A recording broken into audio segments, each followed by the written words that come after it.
Bahucharaji road ખાતે ગેરેજના shade ઉપર તોતિંગ વૃક્ષ ધરાશાયી થયું હતું. રજૂઆત છતાં પણ વૃક્ષ હટાવવાની કામગીરીમાં તંત્ર નિષ્ફળ નીવડ્યું છે. વડોદરામાં વરસાદની તબાહી બાદ અનેકો વિસ્તારોમાં વૃક્ષો ધરાશાયી થવાની માહિતી સપાટી પર આવી હતી.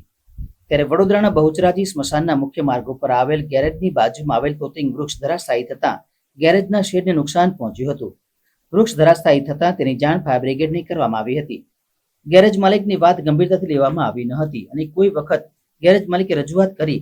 ત્યારબાદ કંટાળેલા ગેરેજ માલિકે વોર્ડ ઓફિસમાં પણ રજૂઆત કરી, પણ તેમનું સમસ્યા નિવારણ ન આવતા આખરે મીડિયા સમક્ષ પોતાની વેદના ઠાલવી હતી.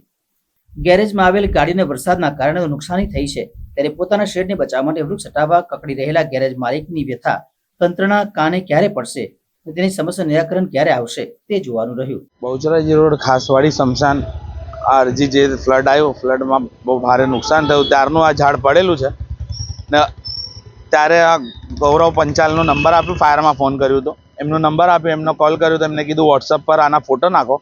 નોર્મલ પડ્યું હતું તો એમને ફોટા બી નાખ્યા, પણ એ લોકોને એમને કોઈ જવાબ આવ્યો નહીં. તો બીજા દિવસે 30/8 એની અરજી આપીને સિક્કો મરાઈને રોજ ફોન કરું, સાહેબ મારો શેડ પડી જશે, આ ભારે નુકસાન છે, મશીનરી આ ગેરેજમાં ગાડીઓ બી ડૂબી ગઈ છે, નુકસાન છે, આ શેડ જશે તો મારે કોઈ સહાયતા નહીં રહે મારા પાસે કામ કરવાની. તો બી કોઈ આવ્યા નહીં.